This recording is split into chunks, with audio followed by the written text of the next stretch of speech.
যে ৩ মাসের মধ্যে সর্বোচ্চ জিএসটি আদায় হয়েছে, গত বছরের একই সময় থেকে বেশ খানিকটা বেড়ে গিয়েছে এবং দেখা যাচ্ছে যে এত বেশি জিএসটি আদায় মানে দেশে উৎপাদন এবং কেনাকাটা এই সমস্ত খুব জোর কদমে চলছে। এই ধরনের একটা সাফল্যের ছবি সঙ্গে সঙ্গে কেন্দ্রীয় সরকারের নানান সূত্র মুখপাত্র তারা এই কথা বলতে শুরু করলেন। কিন্তু যত সময় কাটতে শুরু করলো এবং জিএসটির যে আদায় সেটাকে কাটা ছেঁড়া করা শুরু হলো, দেখা গেল যে জিএসটি যে আদায় হয়েছে 1.75 লক্ষ কোটি টাকা, তার যে বৃদ্ধিটা, সেই বৃদ্ধিটা মূলত হয়েছে আমদানি বৃদ্ধির ফলে। আমদানি বৃদ্ধি করার ফলে আমদানিকৃত জিনিসের ওপরে যে জিএসটি বসেছে সেইটা বেড়েছে অনেক বেশি। তুলনায় আমদানি ছাড়া দেশের ভেতরে তৈরি করা জিনিস দেশের ভেতরে যে বাজারে চলাচল করেছে সেখানে জিএসটি আদায়ের সংখ্যাটা প্রায় স্থবির।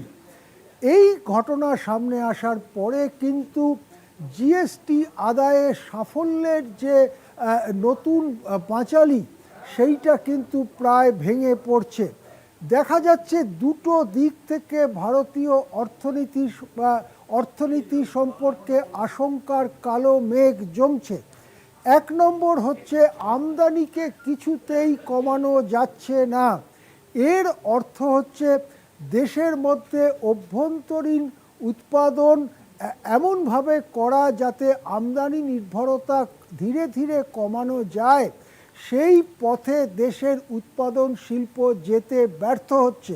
সেটাই আবার দেখা গেল যখন দ্রুত হারে আমদানি বাড়ল।